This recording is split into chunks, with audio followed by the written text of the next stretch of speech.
მოგესალმებით, ეს გურიის მოამბის ვებგვერდის გადაცემა ფლიპკამერა, მე ჟურნალისტი თეა იოსელიანი ვარ.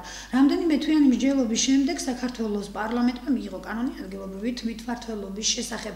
ადგილობრივი არჩევნების თარიღი ოფიციალურად არ გამოცხადებულა, თუმცა გავრცელებული ინფორმაციით საუბარია მიმდინარე წლის გაზაფხულზე, კერძოდ მარტში, თუ როგორ ხვდება კოალიცია მოახლოებულ არჩევნებს, ჩამოყალიბდა თუ არა ისინი უკვე კონკრეტულ კანდიდატებზე და საერთოდ რაც შეიძლება იყოს მოსალოდნელი მათი მხრიდან. აი ამასთან დაკავშირებით დღევანდელი ჩვენი გადაცემის სტუმარი, თავისუფალი დემოკრატების ოზურგეთის ოფისის ლიდერი ბატონი, ოზურგეთის ორგანიზაციის ლიდერი ბატონი დიმიტრი კვერღელიძე ისაუბრებს. მოგესალმებით ბატონი დიმიტრი, მადლობას გადაგიხდით გადაცემაში სტუმრობისთვის. ბატონ დიმიტრი, სანამ არჩევნების თემაზე გადავალ და მერის კანდიდატებთან დაკავშირებით კონკრეტულ კითხვებს დავსვათ, მანამ მაინტერესებს აი თქვენს მოლოდინებთან დაკავშირებით მინდა გკითხოთ. თქვენ გქონდათ ძალიან რეალური მოლოდინები მაშინ, როდესაც დარჩია მოიაზრებდით გურიის მომავალ გუბერნატორად, მაგრამ მე შეიცვალა ძალიან ბევრი რაღაცა, გამომდინარე აქედან თქვენი მოლოდინები შეიცვალა თუ არა, რა კონკრეტული მიმართულებით მუშაობთ ეს? პირველ რიგში მოგესალმებით და მადლობა მინდა გადაგიხადოთ მოწვევისთვის, მესალმებით თქვენ კითხვებს. ხარად შეეხება მოლოდინებს, კალბატონო თემი მოლოდინები ახლაც მაქვს, რომ ჩავდგეთ ჩემი ქვეყნის სამსახურში, ემსახურო ჩემს ქვეყანას. მე რეალურ მოლოდინებს. და რაც შეეხება თქვა, როცა თქვენ ელოდებოდით, რომ დარჩიას გუბერნატორობის შემთხვევაში თქვენ გახდებოდით მისი მოადგილე. აბსოლუტურად ეს მოლოდინები ახლაც არის, იმიტომ რომ მე გამოცხადე მსატყოფნა, მე მქონდა შეხვედრა ბატონ გიორგისთან, ახალ გუბერნატორთან, ჩვენ ვისაუბრეთ თითქმის ყველა თემაზე და მე გამოვხატე მზაობა იმის შესახებ, რომ მე მზად ვარ დაუდგე მას გვერდში, თუ ის საჭიროს ჩაყრის ამას. ეს არის აბსოლუტურად მისი პრეროგატივა. დაიყენოს ეს ადამიანები გვერდში და მე რადგან ვარ პოლიტიკაში, უნდა ვიყო მზად ნებისმიერ დროს, ნებისმიერ წამს ემსახურო ჩემს ქვეყანაზე, ეს მზაობა და ეს მოლოდინი მაქვს ახლაც და მექნება მომავალშიც. თუმცა შანსები რომ შევადაროთ, როგორ შეიძლება? შანსები აქ ეს არ არის. მე ასე არ ვიტყოდი, შანსები არის ის, რომ მე კიდევ ერთხელ მე დამიძახებენ ამაში აპარატში თუ არ დამიძახებენ, ეს მეორე თემა არის. მე კიდევ ერთხელ ვიძახი რომ ვარ პოლიტიკაში და შანსი არის იმის, რომ მე კიდევ ერთხელ ვიბრძოლებ ჩემი ქვეყნისთვის, ჩემი კვეთესი, ჩემი რაიონისთვის. ეს არის მთავარი და მნიშვნელოვანი ჩემთვის. მე მაქვს ამბიცია იმის, რომ ძალიან ბევრი მე მაქვს ამბიცია იმის, რომ ძალიან ბევრი შემიძლია გავაკეთო და ძალიან ბევრი გამეკეთებია წარსულში ჩემი ქვეყნისთვის. ეს ძალიან ბევრი ადამიანმა იცის და ძალიან ბევრს გავაკეთებ მომავალშიც, იმიტომ რომ მე ამის უნარიც მაქვს, მე შესაძლებლობაც მაქვს, ამის ხედვაც მაქვს. ასე რომ მე დღესაც ვარ მზად, რომ ნებისმიერ პოზიციაზე თუ ამ საჭიროება იქნება, დავდგე ჩემი ქვეყნის გვერდზე. კარგით, მე მინდა გკითხოთ ახ მოახლოებულ არჩევნებზე, ძალიან პოპულარული არის მერის საკითხი და ძალიან ბევრი კანდიდატები უკვე დასახელდნენ სხვადასხვა მედია საშუალებებში, გამოიკვეთა რამდენიმე ადამიანი, ვისაც რეალურად, როგორც წერენ, აქვს იმის ამბიცია, რომ გახდეს ქალაქის მერი. მართლაც მნიშვნელოვანი არის მოსალოდნელი. ამ კანდიდატებთან დაკავშირებითაც მინდა გკითხოთ, თუმცა არის საუბარი იმაზეც, რომ მაგალითად ფორუმიდან ბატონ შოთა გოგიბერიძეს აქვს ეროვნული ფორუმიდან ასევე ამბიცია რომ გახდეს ქალაქის მერი, არის საუბარი ასევე მოქმედ გამგებელზე ბატონ კოტე შარაშენიძეზე. აი ამ ადამიანებზე რომ თუმცა არ დასახელებულა თქვენი კანდიდატურა. ამ შემთხვევაში თქვენ ჯგუფური ინტერესებიდან გამოდიხართ თუ შეიძლება რომ დამოუკიდებლად თქვენ დაიწყოთ. რაც შეეხება ინტერესს თვითმმართველობის შესახებ, აქ ძალიან დიდი არის. და ყველა პოლიტიკოსი, ვინც პოლიტიკაში ეს ამბიცია მართლაც უნდა კონდეს, მაგრამ ჯერ მე ვიტყვი რომ კოალიციიდან ამაზე საუბარი ნაადრევია, და კოალიციას ამ თემებზე საუბარი არ ქონია. თქვენ ძალიან ადამიანებს ჩამოსვა, მეც მესმის, ეს არის შეიძლება ადამიანების პირადი მისი თავის სუბიექტური აზრი, ვიღაცას თავის მოიაზრებს აქ თუ ოღონდ ეს ადამიანები რომ ჩამონათვალი იყო, ეს არ არის კოალიციაში დასახელებული, კოალიცია ჯერ არავინ არ დაუსახელებია და კოალიცია არც კი დაუწყია ჯერ ამ კანდიდატების შერჩევა, ამას ძალიან დაიწყებს ძალიან მოახლოების პერიოდში, შესაძლოა ძალიან სერიოზულად უდგებით ჩვენ ამ საკითხს, იმიტომ რომ თვითმმართველობის არჩევნებს რამდენად დიდი მნიშვნელობა აქვს, ჩვენ ეს დავინახეთ საპარლამენტო არჩევნების მოგების შემდეგ, იმიტომ რომ მართლაც ადამიანებამდე, თითოეულ მოქალაქემდე რომ მივიდეს ყველას ეკეთ დროულად და დანაკარგების გარეშე ძალიან დიდი მნიშვნელობა აქვს თვითმმართველობაში, თუ წარმოადგენს ხელისუფლებას და ვინ არის ხალხის რჩეული. ამიტომ მე ვფიქრობ, რომ ჩვენ ვეცდებით, რომ საზოგადოებას შევთავაზოთ ის ადამიანები ნებისმიერ თანამდებობაზე, რომლებიც იქნებიან პროფესიონალები, რომლებიც იქნებიან სულდაწარსულის მქონე ადამიანები და რომლებმაც რაღაც გაუკეთებიათ თავიანთი ქვეყნისთვის, ან შეუძლიათ გააკეთონ ქვეყნისთვის. ასე რომ ადამიანები, რომლებსაც არანაირი პროგრამა არ აქვს, არანაირი შეხედულება, არანაირი ხედვა არ აქვს, მე ვფიქრობ და ჩემი სუბიექტური აზრია. ის დასახელდა ამ შემთხვევაში ეს არ არიან ის ადამიანები, ვისაც შეიძლება ჩამოყალიბდეს კოალიცია. არ მინდა კონკრეტულად ადამიანებზე ვისაუბრო, ეს ადამიანები თქვენ დაასახელეთ, ჯერ ესენი არც ერთი არ წარმოადგენს კოალიციის სახეს, მაგრამ მე არ გამორიცხავ, რომელიმე მათგანი წარმოადგენდეს კოალიციის კანდიდატურას, იმიტომ რომ ჯერ არ დასახელებულა რამე კოალიციიდან, ისე მეც ძალიან ბევრი ადამიანების სახელეგვარები მესმის, მაგრამ თქვენ მოგეხსენებათ, რომ ადამიანებს შეუძლია საინიციატივო ჯგუფითაც დააყენონ თავიანთი თავები, ეს კანონით არ იზღუდება, ასე რომ ყველა ადამიანს თუ თulis ის რომ მას ხალხი აირჩევს, ნებისმიერს აქვს დაასახელოს თავისი თავი ნებისმიერ თანამდებობაზე. ხოლო კოალიციურად ჯერ კანდიდატები არც საკრებულოს თავმჯდომარეზე, არც საკრებულოს წევრებზე და არც მერზე და გამგებელზე რომელიც არჩევით იქნება, მოგეც როგორც იცით, ჯერ არ დასახელება. თუმცა თქვენ ბრძანეთ აქ ჩვენ შევარჩევთ, ჩვენ ვიმუშავებთ, თქვენს თავს არ მოიაზრებთ, დაუშვათ გამორიცხული გაქვთ თავიდან თქვენი აზრი, რომ შეიძლება დიმიტრი კვარკელიძე მიბრძოლოს ქალაქის მერის პოზიციაზე. მე არაფერს არ გამორიცხავ, კიდევ ერთხელ გეუბნებით, ეს არის გუნდური მე ყოველთვის მომხრე ვიყავი და ვარ გუნდური მუშაობის პრინციპს, ასოც არ გავსვლა კოალიციის საზღვრებიდან და კოალიციის პრინციპებიდან, ასე რომ კოალიცია სადაც დაინახავს დიმიტრი კვარკელიძე, ვეძებთ იქ დააყენებს თავის თავს. მე ახლაც მაქვს ამბიცია დავიკავო, რომელიმე მაღალი თანამდებობა, ოღონდ ეს არის კოალიციის გასაწყვეტი და კიდევ ერთხელ გვიმეორებ, მე ვემორჩილები კოალიციის გაწყვეტილებას. ჩვენ კოალიციის ლიდერები დავждებით და ალბათ ყველა ადამიანის მეცემა და შერჩეული იქნებიან, კიდევ ერთხელ ყველა იმ ღირსებების მიხედვით რაც ჩავაგითვალეთ. ბატონ დიმიტრი, როდესაც ადგილობრივი თვითმმართველობის არჩევნების მნიშვნელობას თქვენს გაუსვით ხაზი, იმიტომ რომ ეს ადგილობრივი ხელისუფლება ძალიან მნიშვნელოვანი უნდა იყოს თავისთავად იმ ნებისმიერ ცვლილებაზე აისახება შემდეგ ეს ყველაფერი, რაც ადგილზე უნდა მიმდინარეობდეს. და აქედან გამომდინარე, იცით, ბევრი შეიძლება პირველი ოქტომბრის არჩევნების შემდეგ და მეორე არჩევნების შემდეგაც ძალიან ბევრი რაღაცა შეიცვალა დამოკიდებულება საზოგადოების მხრიდან კოალიციის მისამართით და მოკლედ ძალიან ბევრი რამ შეიცვალა. ფიქრობთ თუ არა იმას, რომ ქართულ ოცნებას ეხა ადგილობრივი თვითმმართველობის არჩევნებშიც ექნება ისეთი მაღალი შანსები და ნდობა მოსახლეობის მხრიდან, როგორც იყო წინა ორი არჩევნების დროს. თუმცა პირველ არჩევნებს თუ შევადარებთ, მეორე არჩევნებზე საკმაოდ მოიგოჭრებდა ეს მოსახლეობის რაოდენობაც და ასე შემდეგ და ასე. არა, თქვენ konkreti ამაში დაგეთანხმები, მე შეიძლება ის იყო აქტიურობა, ძალიან შედარებით უფრო დაბალი ვიდრე წინა არჩევნებზე, თუ შევადარებთ საპრეზიდენტო არჩევნებს და თუ შევადარებთ საპრეზიდენტო არჩევნებს, თუ შევადარებთ საპარლამენტო აქტიურობაში, ხოლო რაც შეეხება პროცენტი. განსხვავება საბრძნობია პრინციპში. ეს ნიშნავს იმას თუ არა, თქვენ ჩათვალეთ თუ არა, რომ რაც შეეხება პროცენტით გამარჯვება შესუსტა საზოგადოებაში. კაბინეტი რაც შეეხება პროცენტით გამარჯვებას პრინციპი საპრეზიდენტო არჩევნებში უფრო მაღალი იყო ვიდრე საპარლამენტო არჩევნები პროცენტი, მაგრამ თქვენ მოგესწრებათ როგორც წესი, ყველა დემოკრატიულ ქვეყანაში საპრეზიდენტო არჩევნებში აქტიურობა ძალიან დაბალია საერთოდ, როგორც წესი, ადგილობრივი არჩევნებში ძალიან მაღალი იქნება. დარწმუნებული ვარ, ძალიან მაღალი იქნება ადგილობრივი არჩევნებში აქტიურობა და ერთი რაც ყველაზე მნიშვნელოვანია, მინდა თქვა თელი სერიოზულობით, რომ თქვენ მოგეხსენებათ, რომ საპრეზიდენტო არჩევნები როგორ უნიკალურად ჩაატარა ქართულმა ოცნებამ, როგორ ყველა კანდიდატს ჰქონდა თანაბარი უფლებები, თავისი ამიტომ რომ თემას გავაკეთეთ. ადგილობრივ არჩევნებშიც იგივე მოლოდინი მაქვს და იგივე იქნება, რომ ყველა ადამიანს მიეცემა, ყველა პარტიას, ყველა პიროვნებას მიეცემა თავისი წარმოადგენის საშუალება და არანაირად თქვათ იქ შეწყვეტა. არა, მე იმ მოლოდინებზე ვისაუბრეთ თქვენ კოალიციას გაქვთ თუ არა? მე ვფიქრობ, რომ მოსახლეობის მაღალი ნდობა მე ვფიქრობ, რომ მოსახლეობის 60% ჩვენ ადგილობრივ არჩევნებში დაგვიჭერს ხარს. ანუ თქვენ აქედან გამომდინარე, როცა თქვენ თვლით, რომ მოსახლეობის ნდობა ისევ გაქვთ, ანუ ეს იმას ნიშნავს, რომ კოალიცია ძალიან კარგად ართმევს თავს იმ დაპირებებს, რაც დაპირდა მოსახლეობას. იყო არის რაღაც ხარვეზები, რა თქმა უნდა, რაც მეც არ მომწონს, რა თქმა უნდა, ბევრი რაღაცა ნიუანსებში, მაგრამ კოალიცია პრინციპში და ახალი მთავრობა თავის დანაპირებას ნამდვილად ასრულებს ეტაპობრივად.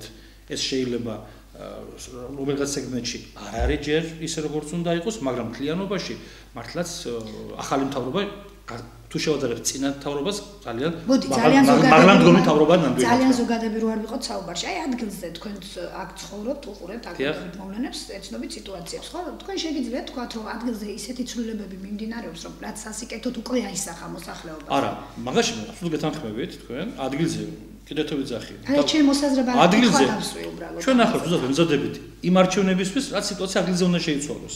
მას ქვია ადგილობრივი თვითმმართველობის არჩევნები. ადგილზე ემიტომაც არ არის. ცვლილებები ისე როგორც უნდა იყოს, იმიტომ რომ ადგილზე ჯერ კიდევ არის ძველი მთავრობა. იმას მნიშვნელობა არ აქვს ახლა ადამიანები თანამდებობის შენარჩუნებისთვის ოცნებას დაიბრალებენ, ოცნების ხარდაჭერა ვარ თუ არა ვარ. ადამიანები ყველაფერს აკეთებენ იმისთვის, რომ ხელფასი აიღონ, კაპიტონოთია. ოღონდ იმას კი არ უყურებენ, ამ ადამიანებს რა შეუძლიათ, რა გააკეთეს. ადამიანი როცა თანამდებობაზე ინიშნები, იქ უნდა იყოს ნოვატორი, იქ უნდა ქონდეს შენი ხედვა, შენი ახალი იდეა, რომ ადამიანებს შენს მოსახლეობას ვის სახელად შენ წარმოადგენ, გაუნჯობოს უყურეთ ცხოვრება და მეს ვერ დავინახებ, მიუხედავად იმისა, ადამიანები ახლა იცახიან, რომ ჩვენ ოცნების ხარდაჭერები ვარ და ჩვენ აღარ ვართ ნაციონალური ხარდაჭერები და მთავარი მინდა ხაზი გავუსვა. ეს ადამიანები იძახიან ერთ რამეს, რომ ჩვენ ნაციონალურ მოძრაობამ ჩვენი სახელები და ჩვენი ავტორიტეტები გამოიყენონ, თორემ ჩვენ ნაციონალურ მოძრაობის ხარდამჭერები არ ყოფილა. ძალიან ავიწყდებათ ხარსობის ადამიანების საკრებულოს წევრები გახდნენ ნაციონალურ მოძრაობის გამო და ბატონ დიმიტრი, გამორიცხავთ თქვენ ადამიანები. აი ეს მინდა თქვა. თუ ეს ადამიანები როგორც ჩემთან პირად საუბარში ბევრმა დააფიქსირა, რომ ისინი თუმე ავტორიტეტები არიან თავიანთ სოფლებში, მაშინ დააყენონ ახლა თავი დამოუკიდებელ კანდიდატებად და ნახონ თუ გაიმარჯვებენ. თუ ისინი ახლაც გაიმარჯვებენ როგორც ადამიანები, მაშინ დაუჯერებთ და დავრწმუნდები იმაში, რომ ისინი ნაციონალურ მოძრაობის გამო კი არ გახდნენ საკრებულოს წევრები, მართლაც თავიანთი ავტორიტეტის გამო გახდნენ საკრებულოს წევრები. მე დარწმუნებული ვარ, ეს ადამიანები ახლაც ცდილობენ, რომ ოცნებას ამოეფარონ და ალბათ ეცდებიან ოცნებას ამოეფარონ და ესე გახდნენ საკრებულოს წევრები. თქვენ ამბობთ, რომ ისინი შეეცდებიან ამოეფარონ ოცნებას, გახდნენ საკრებულოს წევრები, ხო? ანუ სავარაუდოდ, იმიტომ რომ ადამიანი რომელიც ახლა იძახი რომ ანუ ფაქტურად ჩვენ მივედით ადამიანები ახლა რომელიც იძახის რომ მე ოცნების ხარდამჭერი ვარ და მე ჩემთვის ნაციონალურ მოძრაობას არაფერ გავკეთებია და მე ნაციონალურ მოძრაობას არ გავსულა საკრებულოში. პირიქით ნაციონალურ მოძრაობამ ჩემი ავტორიტეტი გამოიყენაო. ეს ცოტა არ იყოს უმადურობა იმ პარტიის მიმართ, პარტიასაც ისინი წარმოადგენდნენ აქამდე და თუ ასეთი ავტორიტეტები არიან. თქვენ თვლით ეხლა რომ ადამიანების ავტორიტეტი ამ შემთხვევაში არაფერს არ წყვეტდა და აქ მართლა პარტია წყვეტდა ყველაფერს ნაციონალურ მოძრაობას. თქვენ ფიქრობთ რომ აი მხელანდობა ქონდა ბოლო პერიოდში განსაკუთრებით საზოგადოებაში რომ ის პარტიულობამ გადაწყდა? არა, მე არ ვიცახი ნდობა ქონდა ნაციონალურ მოძრაობას მე პირიქით ნაციონალურ მოძრაობას ნდობა საერთოდ არ ქონია საზოგადოებაში. თქვენ მოგესწრებათ მე მონაწილეობთ უბრალოდ წლის არჩევნებში.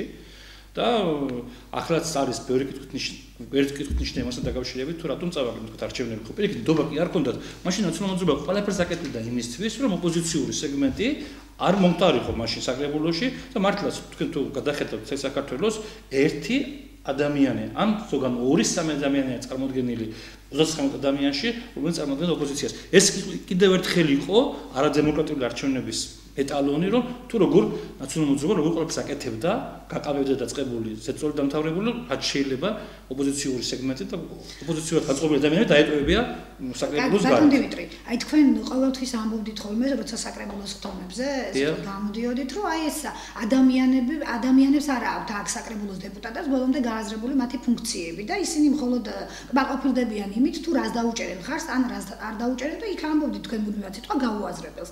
მაგრამ თქვენ მუდმივად ამბობდით იმასაც რომ ახალი საკრებულო უნდა იყოს აბსოლუტურად ახალი იდეებით გამორჩეული ეს ადამიანები უფრო უნდა იყოს უფრო ქმედითუნარიანები.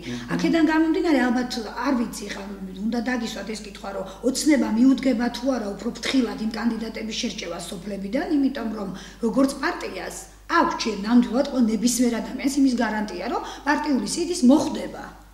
უმრავლესობა მაინც. აქედან გამომდინარე, თქვენ უდგებით თუ არა ამ საკითხს უფრო ძალიან კარგი კითხვაა, მადლობა ამ კითხვისთვის. თქვენ მოგეხსენებათ, როცა მე გამოვდიოდი საკრებულოს ხტომებზე და მე ვითხოვდი ჩემს კოლეგებიდან, ჩემს მეგობრებიდან ხარდაჭერას, აქ იყო ასეთი არგუმენტი ჩემს საწინააღმდეგო, რომ რა, ჩვენ თუ იმას დაუჭერთ მხარს, მაშინ არ ვიქნებით ნაციონალურ მოძრაობის ხარდაჭერით, მაშინ არ ვიქნებით, თქვათ, ცუდი ადამიანები მიგაგებით, რომ თუ ჩვენ ნახე ახლა ხდება თბილისის საკრებულოში რაც ხდება, აი ეს მაგალითი თუ როგორ უნდა იყოს საკრებულო.